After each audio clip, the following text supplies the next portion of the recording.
All right, thank you. So we're here back with Jay. We're going to be talking about some of the scientific errors in the Bible.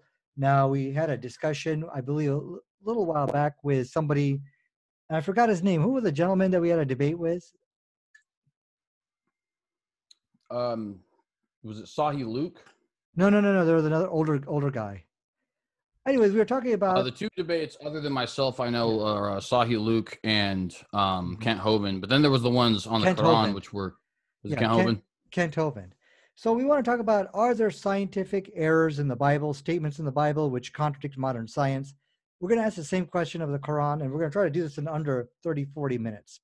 So I'm going to go ahead and share my desktop here real quick. And from what we see from the Quran, what we could say is that pretty much all the skeptics who have tried to challenge the Quran have tried to find scientific error with the book. And we've had many debates in the past on that. You could find them on my YouTube channel. And what we find now is like there's really nobody who wants to challenge the Quran now. And I think that's very interesting because they've all ran away, because I think from those debates, there is a winning argument. And that is, if you look in the Quran, there is no explicit verse in the Quran which contradicts modern science. Everything was based on their interpretation. So let's go and very quickly, we're going to look at the Bible here real quick. Kind of revisit an issue we talked about a while ago with Kent Hovind. That was his name. I keep forgetting his name. Okay, so the Bible says inside Mark chapter 4, verse 30, it talked about the mustard seed, which is the smallest seed you plant into the ground.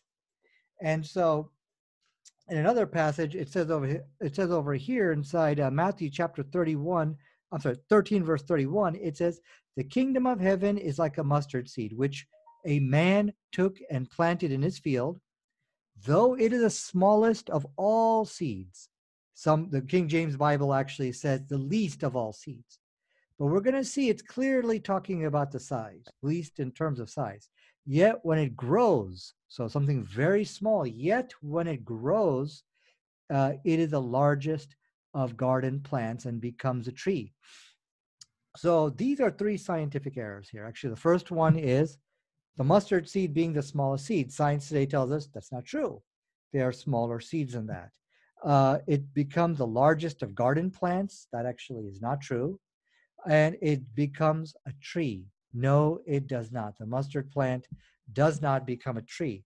So we're going to have a quick discussion on this, and we'll try to keep it about 2 minutes each, and then we're going to do about 10, 15 minutes, and we're going to jump to the Quran and see if the Quran has these type of glaring scientific errors. So before we begin, I want you to notice something.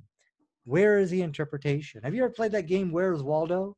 So this is a game, I don't know if you've ever seen this, but there's a game called Where's Waldo. I want to play the same game, but where's Waldo's interpretation? Is it in the complaint or is it in the defense? When you look at Christianity, the personal interpretations are in the defense. The way they try to defend the Bible is they just spin their personal interpretations. But when we jump to the Quran, what we're going to see is that the personal interpretation is in the complaint. So this is the inverse relationship between the Bible and the Quran. So go ahead. I'm gonna let Sahid. I'm sorry. I'm gonna go ahead and let you take 2 minutes to go and explain to me how would you what's your understanding of this? Go ahead. Yeah, definitely. So there's multiple things I would actually want to say here. So first things first, when it comes to issues of science and the Quran, I have said before, and I would like to say again, I am certainly willing to debate issues of science and the Quran. In fact, I would like to say here that I do have the ear of one modern day debate who has a relatively large debate channel. And I would like to set up a debate between you and I, or anyone else for that matter, on the question, is the Quran actually a scientific miracle, or does it contain scientific miracles? So, if you would like to accept that, of course, you certainly can. So there would be a couple things I would want to say here on the issue, just as it pertains to the parable here. Now, the first thing first is that we need to understand this is indeed a parable. And so I want to go ahead and prove that really quick by quoting the verse. Now, of course, you quoted the verse in Mark. I'm quoting it in Matthew. They say basically the exact same thing, but of course, we can compare the two. So this is Matthew 13:31-32. Another parable put he forth unto them. Notice he says, another parable put he forth unto them, saying, the kingdom of heaven is like to a grain of mustard seed, which a man took and sowed in his field. The definition of the word parable is a short allegorical story designed to illustrate or teach some truth, religious principle, or moral lesson. By definition, it is a fiction. A secondary definition is a statement or comment that conveys a meaning indirectly by the use of comparison or analogy, right? So by definition, and that's just right off of the bat, that's not even the only thing that can be said in defense of this, of course, but just right off the bat, saying that there are scientific errors in this verse is roughly akin to saying there are scientific errors in Aesop's fables because foxes don't talk, when it's like it's a work of fiction meant to illustrate a moral point, right? We obviously wouldn't claim, oh, well, he says the kingdom of heaven is a mustard seed and it's not actually a mustard seed, therefore this is a scientific error, of course, because that would be absurd because we understand this is allegorical, right? So that's just something that we need to understand right off of the bat. Okay, Another thanks. thing that we need to understand. That's 2 minutes. Right Yeah, I'm sorry. And your name, I keep calling you, what was your first name? I keep calling you Cox. Jay. Jay, okay, thank you. Oh, okay, boy, my memory's fading. Okay, so thank you. So just like clockwork, here's what we see. The Christians will force the interpretation. Let's play that game again. Where's Waldo? Or where's Waldo's interpretation? Where is the interpretation? Is it in what I shared with you? What I shared with you is an explicit, direct contradiction with science. Now, he is telling you you have to force it to read as if this is a work of fiction to illustrate a moral point. He's just being allegorical. He's just being giving some kind of analogy. Am I correct, Jay? Just take about 10 seconds if I understand it correctly. I thoroughly reject the phrasing, but absolutely it is allegorical. It literally says, another parable put he forth unto them. So, that is the direct quotation of the text. Okay, thanks. Well, when we look at this, we don't see anything in terms of, well, I'm just giving some kind of figure of speech because we have two statements here. Okay, and he keeps repeating the same scientific error over and over again. There's no evidence of what I mean, of course, people can give an analogy like, for the mustard of seed is like the sun, for the sun is so bright. You don't got to be accurate. You're saying if it's like this and it's something, if you're saying something like that, okay, I totally see it, but that's not what's happening here. He's giving a statement of science. It says, it is a mustard seed, which is the smallest seed you plant in the ground. This is no analogy. He's giving a statement of fact.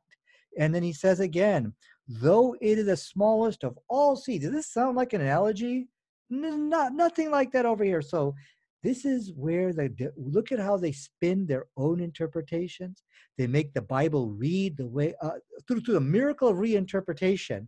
And remember what I said in my past debates. It was with apostate prophet. I said I won that debate, and the evidence I gave. I said, whatever the claim for whatever you say of a scientific errors, I'll never say, oh, it's all metaphorical. This is all allegorical. This is all some kind of analogy. All false religions will defend and hide the scientific errors and blunders of their book through this mechanism.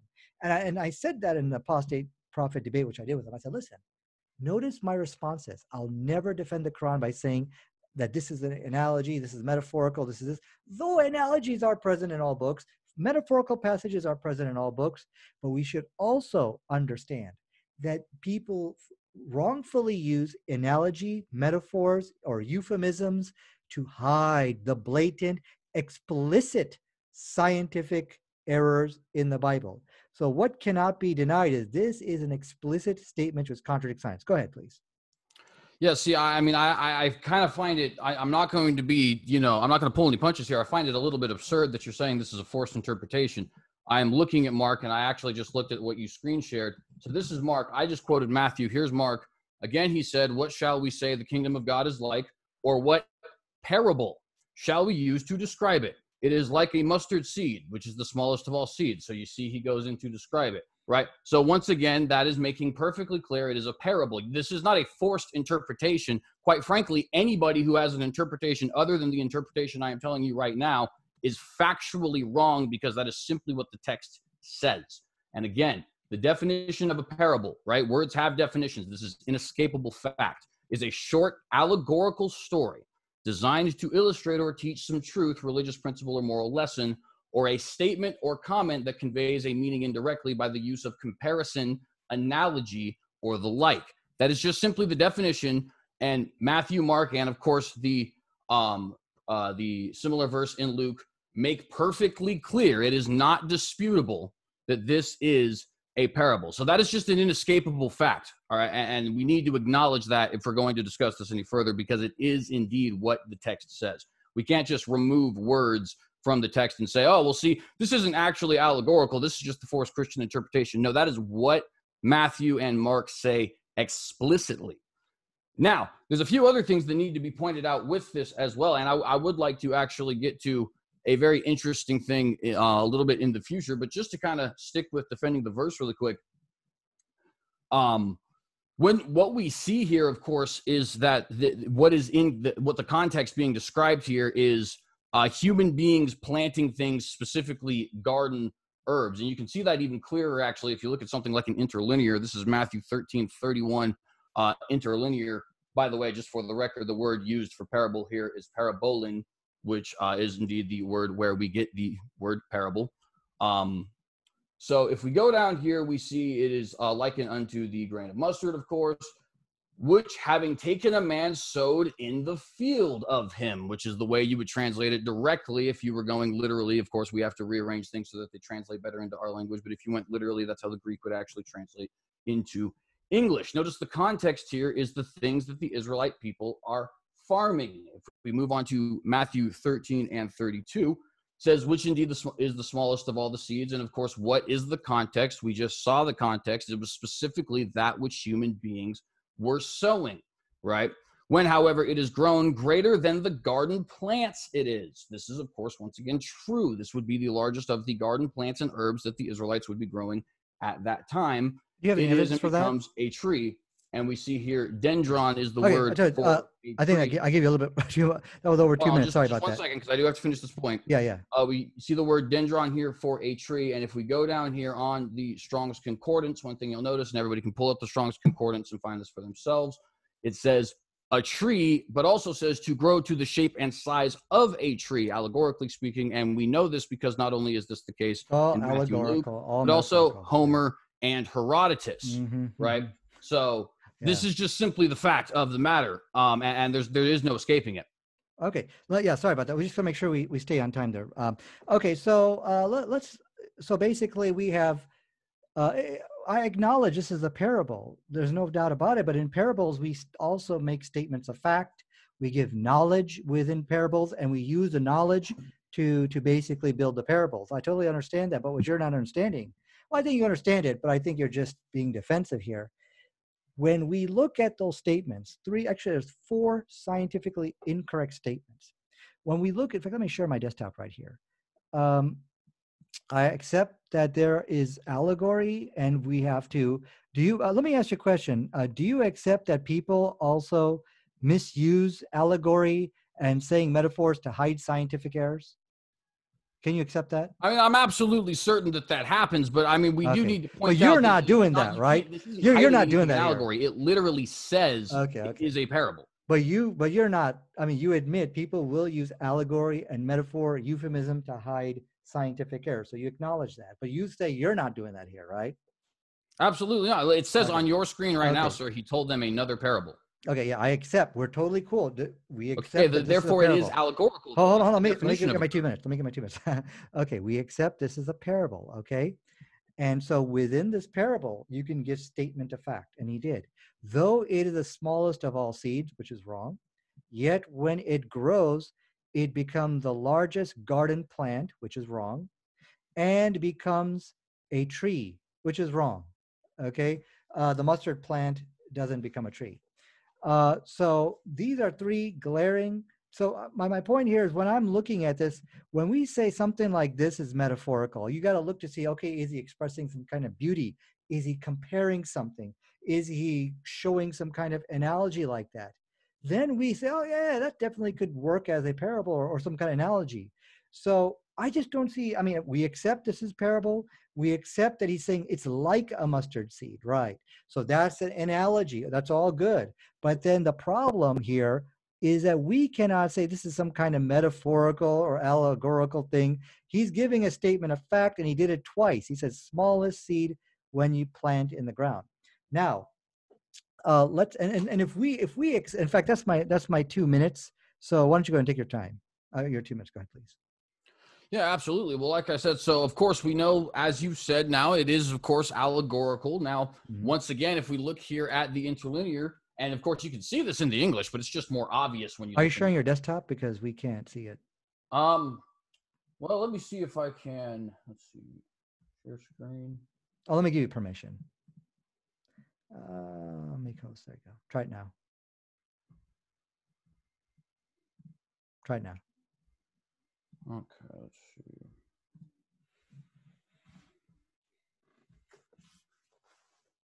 All right, so can you see that? Yes, I can. Yes, I can. All right, so Micros. You look here in the interlinear, right? And of course, what you see here is that, and of course, like I said, you can already see this in the English, but of course, there is the word parable, just in case anybody wants to continue to question that and to go forward, right? Liken unto a grain of mustard, and a man sowed in the field of him, right? He has sown it into the field. What is the context here? We're talking about the seeds which are sown in the field, specifically by men, specifically by the Israelite men, which Jesus would be around at that time, right? Go on to our next verse here, Matthew 13 and 32. It does indeed say it is the smallest of the seeds. When, however, it is grown greater than the garden plants. Now, once again, what is the context here? The context here is Israelite people growing plants. They're not talking about poppies, because Israelite people aren't going to be growing poppies, nor are they going to be eating poppies. They're not talking about orchids, because Israelite people aren't going to be talking about orchids, nor do they. I mean, I'm not even sure that Israelite people cultivated orchids or poppies at any point in time, let alone even knew what they were. I'm not 100% sure on that. But nonetheless, we do know this would be the largest of the garden plants they would know about. And we also know it would be the smallest of the seeds that they would know about. Now, of course, people would claim at this point, well, doesn't that still, in a sense, make this a scientific error? And I guess to a certain extent, it does depend on what you would classify as scientific error. But what we need to understand is in the doctrine of the incarnation of Christ, right?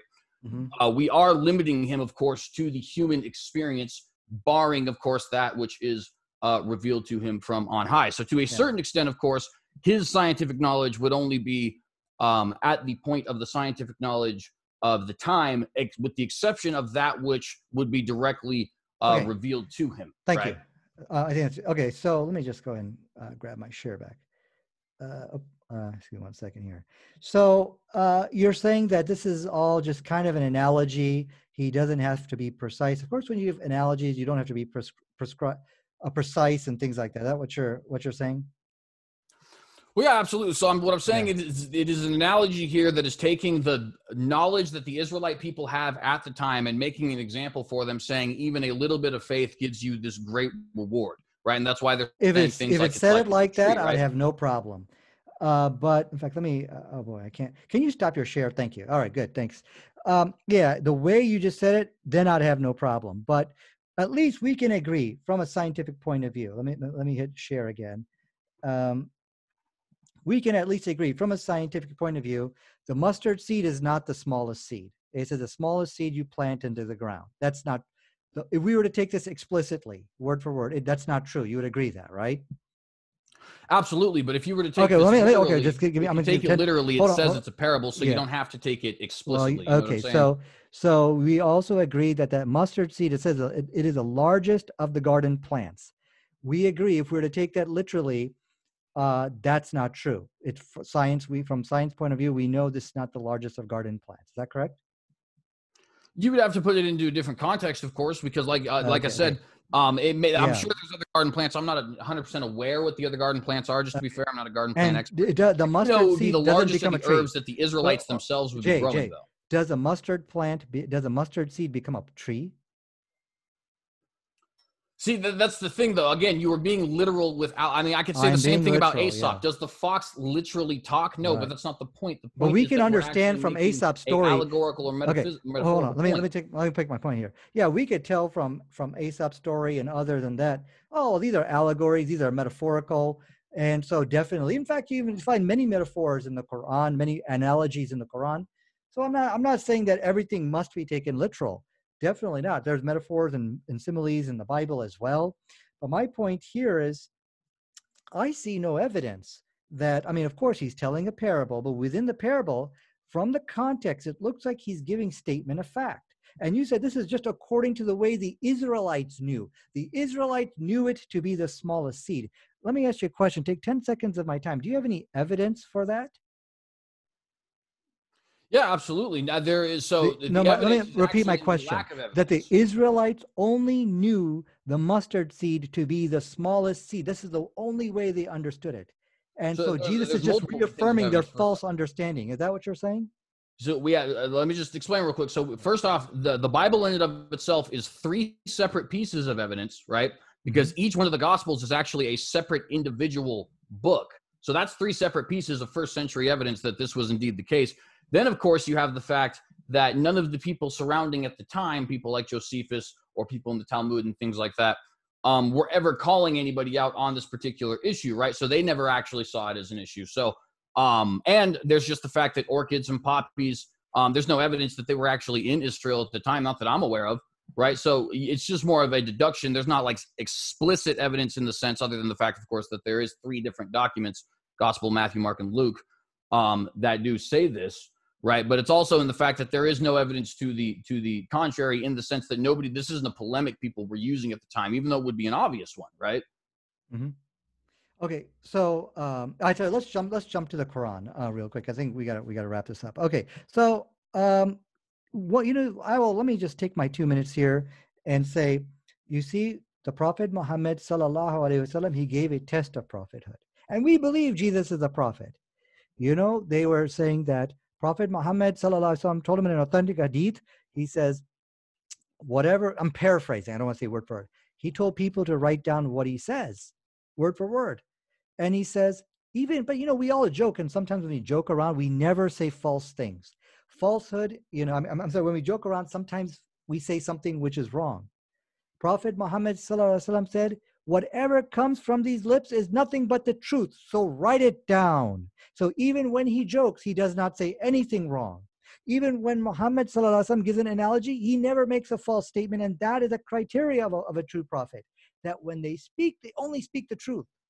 And so even if this was an analogy, or this is some kind of metaphor, simile, there should never be any falsehood or a false statement in that statement. This is our test for prophethood. And this is what Muhammad sallallahu alaihi wasallam said. He says, whatever comes from my mouth, write it down. This is the truth. And so therefore, that's why even if we are to go along with you, we don't see any evidence that he's just being poetic or metaphorical. We don't see any evidence that, I mean, if he is only speaking to the people of his time, this is what they're understanding. That's even worse, because he's reaffirming their wrong understanding. But we can read from the context that there's no evidence that is only talking about the Israelites or anything like that. But anyways, let's jump to the Quran. I want to give it quickly to you, and I would challenge you, show me one error or what you feel in the Quran contradicts modern science. And what's going to be very interesting is, will I offer us all metaphorical analogy, euphemism, all this kind of stuff? Let's see if that happens. Go ahead. Well, so there's a few things. First off, I do need to respond to what it is that you just said. Okay. First, the idea that Muhammad never in his life, had any sort of allegory or joke or anything like that ever said something that was incorrect for the point of making a point. I mean, that's just absurd, because that's not how human beings actually talk. So, and on top of that, I'm going to show, of course, some things, because, of course, the Quran was revealed to Muhammad. And so if there's false statements in the Quran, then the first place that we would be hearing them would be through the lips of Muhammad. So we'll get to that here in a second. However, allegory numerous times is used throughout. In fact, Jesus actually says, I did not speak to them unless I spoke to them through parables. So he's actually quite a fan of using things like fictional story and allegory. Of course, we see the same thing of David writing things like Psalms. Psalms are, of course, by their very definition, poetry. So, I mean, the idea that we have to have this absolutely strict definition of what is true and what is not. We see what the allegory clearly is. The allegory here is that if you have a small amount of faith, a faith which according to the Israelites at the time would be the smallest that they had at all, it can turn into something that is great, so great, in fact, that the birds can literally hang out in the branches, right? And that, of course, in that particular point is indeed a statement of fact. It's a tiny seed that turns into a giant plant. It is what their understanding would be at the time. Of course, they did say something like the orchid. Not only would the analogy not work, but on top of that, they'd be like, what was an orchid? I've never even seen that before. So it just wouldn't work for numerous reasons. But to move on, because I do have some things I do want to be talking about here from the Quran as well. You obviously only listed the one, so I'll only list the one here. Surah 1883 to 101. I have that on my phone, but if you'd like, I can pull it up on my computer and screen share. Which would you prefer? Just go ahead and state whatever your claim is. Okay. So if we read Surah 18, verses 83 through 101, we see this, and I'm reading out of the Sahih International Version, of course, translated into English. And they ask you, O Muhammad, about Dhul Qarnayn. Say, I will recite to you about him a report. Indeed, we established him upon the earth, and we gave him to everything away. So we followed away until when he reached the setting of the sun, he found it as if setting in a spring of dark mud. And notice the word as if here, by the way, it's in brackets. I can put that up on the screen for you guys there. I know that's kind of small. It's in brackets. The reason that it's in brackets is because it's not actually found there in the original Arabic. And the Sahih International is just being honest about that, right? So in the original Arabic, it would read, until when he reached the setting of the sun, he found it setting in a spring of dark mud. But let's even add the word as if. As if setting in a spring of dark mud, and he found near it a people, Allah said, O Dhul Qarnayn, either you punish them or else adopt them a way of goodness. And it continues to go on, but we already see here what the scientific error is. There's actually multiple. And there's a historical error here too, depending on your interpretation. So we'll get to that in a second, but the scientific errors are: thing number one, the sun does not indeed set in a pool of muddy water. That's false. Thing number two, there is no way that anybody got to the place where the sun set. That's just not possible. And thing number three, it's absolutely impossible that people live at the place where the sun sets. On top of that, if you believe, which the original Islamic scholars, the traditional Islamic scholars did, that this is Alexander the Great, there's also a historical error because it says traveled so far west. Let's deal with the first one. Alexander the Great never actually traveled to the west. His entire conquest was east. So we have three scientific errors as well as an explicit historical error, if indeed the identification with Alexander the Great is correct. Thank you. Thank you, Jay. We got to make sure we stay on time. Okay. So what I will agree with Jay is that if the Quran says anything like the sun goes into a pool of murky water, or if Muhammad sallallahu alaihi wasallam says that, then this is wrong, and the Quran should be rejected. If the Quran says this, because it's of course wrong, but that's not what the Quran says. It says that the sun taghrib in a pool of murky water. Now you might ask, okay, what does taghrib mean? Well, let me tell you what it doesn't mean. It doesn't mean to go into, to enter into, or to fall into, or anything physical. It's very important to understand that. And that's why if you read the Quran, well, first let me tell you what the word means. It means the way the sun appears to us, to either appear or disappear. Ghurub shams, as we say in Arabic. So this is talking about appearance. And that is why if you read verse 86, look what it specifically says. It says, he found it. Did it say that the sun is going into a pool of murky water? I was talking about the experience of how it appears to Dhul Qarnayn. He found it setting into a murky spring. And so there's an authentic hadith in which the Prophet Muhammad sallallahu alaihi wasallam actually clarifies this. He said, do you know where the sun goes? Remember what I said.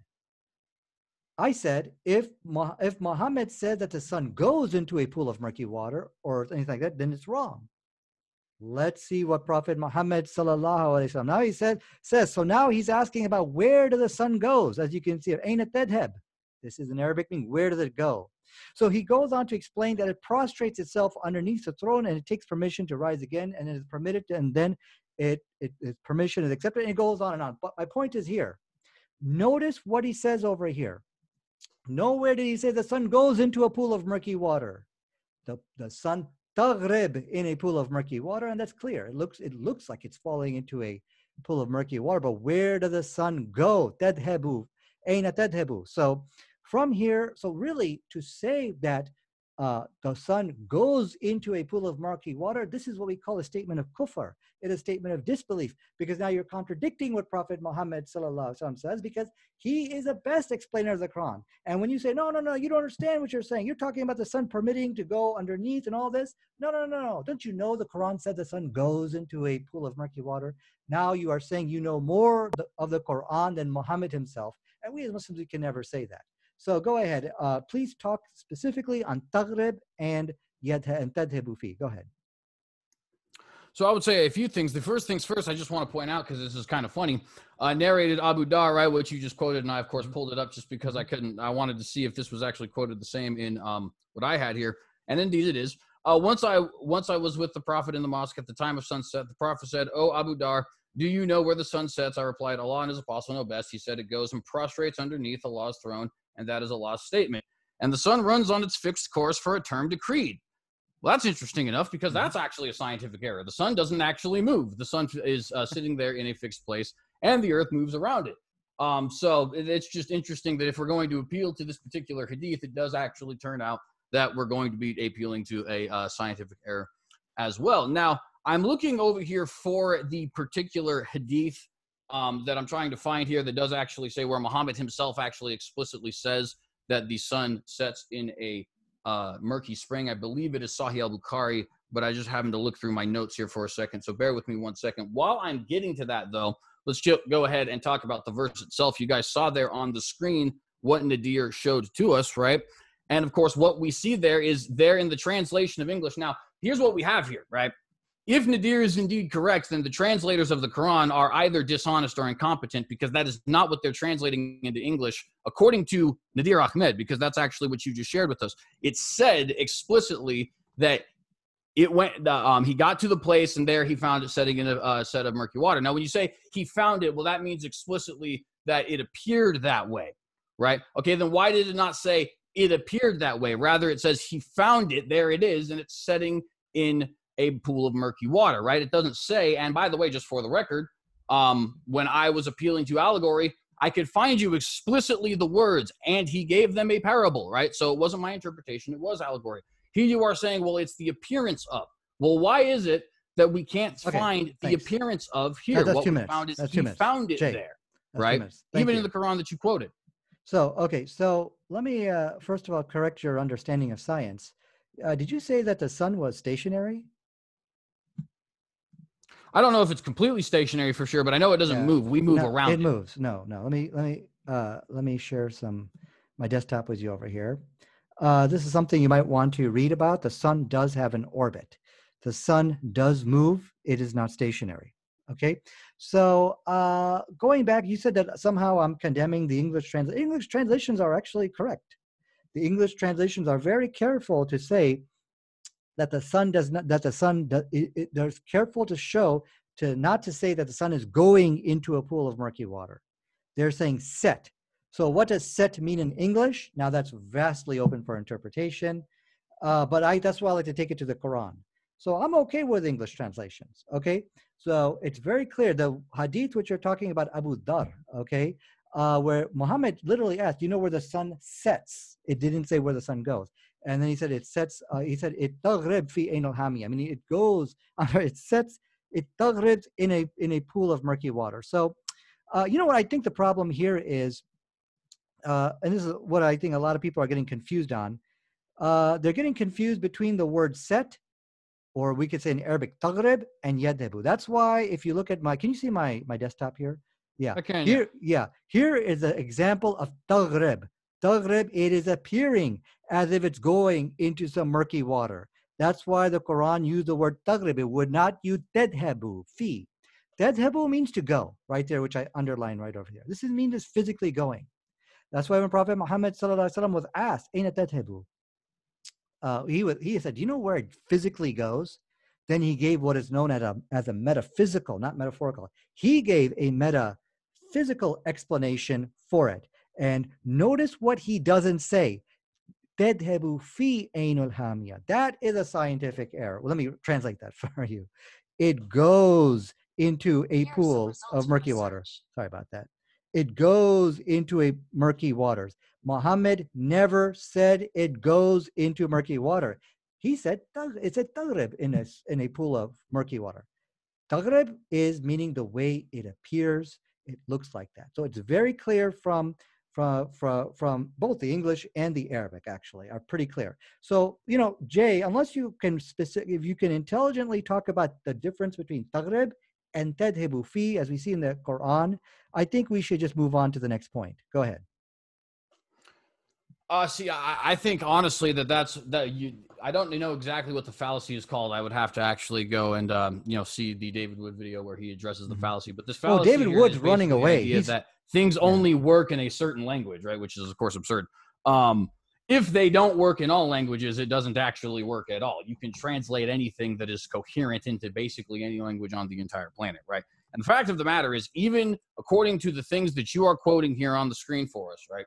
It is saying explicitly that Dhul Qarnayn is going and finding this setting in a pool of murky water, not it appearing in a pool of murky water. Now, of course, if the Islamic scholars meant to translate that, they absolutely could have. And of course, we saw in Sahih International, they did put the brackets as if. But at least they were honest enough to put the brackets as if, because in the Arabic, as if is not there. At least that's what they're indicating. So, of course, if you're saying that as if is there, I guess you would have a beef with the Sahih International translation of the Quran, which, of course, maybe you do, maybe you don't. I'm not entirely sure about that. But the fact of the matter is, right, if what we have in English is accurate, then it's saying that he found it setting there in a pool of murky water explicitly. If it is not accurate, then we are experiencing some form of either a cover-up or incompetence as far as the English translation is concerned, because the only one that seems to, at least out of the two that we've seen so far, that seems to actually say as if is actually indicating explicitly that as if does not actually exist there in the original Arabic tongue, right? And of course, I again say that is the Sahih International version here.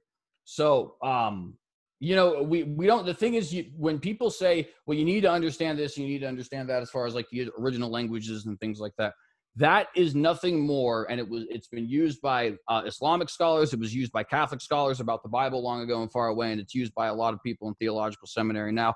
That is nothing more than a cop out to make people, to divert people's attention away from what the translations that these people themselves translated explicitly say.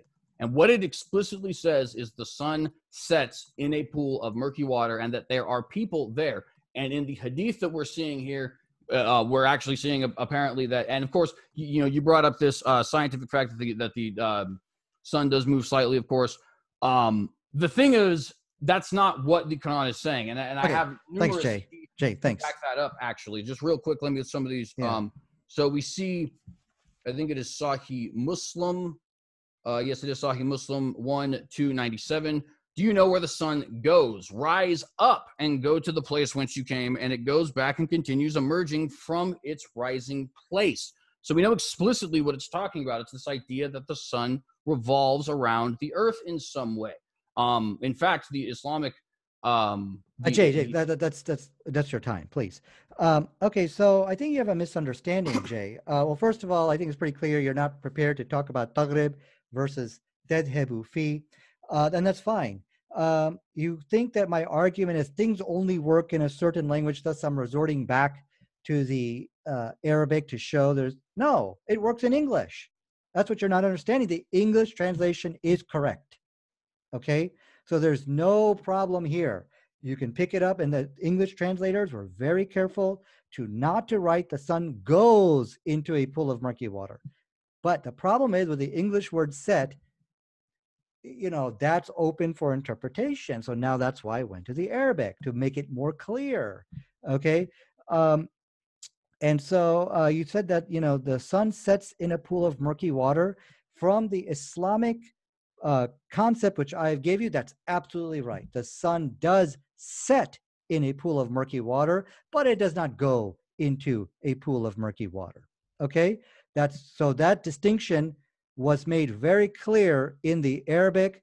And so I want you to take 10 seconds of my time, just 10 seconds, and tell me, can you show me in the Quran or the Hadith, Muhammad or anyone saying the sun yatadhibu fi goes into a pool of murky water? Yes or no? Can you show me that reference? I 10 mean, this is seconds. just a semantic game. Like we've seen explicitly what it does actually say, which is that he found it setting in a pool Yes. of murky Okay, water. no, answer my And it's funny question. actually because this is Wait, the okay, that's exact 10 same seconds. thing You're 10 seconds Tobin over. did when he had to Jay, argue. okay. Oh, well, it says Jay, least. I need my It's I need my actually time, please. phonetically, you know what I mean? It's Yeah, like, no, okay. it doesn't. So, okay, so we do not have any statement in the Quran or Hadith which states that the sun goes into a pool of murky water, which would be scientifically incorrect. So so the whole thing here, this is the problem is that you are masquerading as a scientist here in the sense like what would a scientist have to say about taghrib versus to go into? That's the question, not what you think.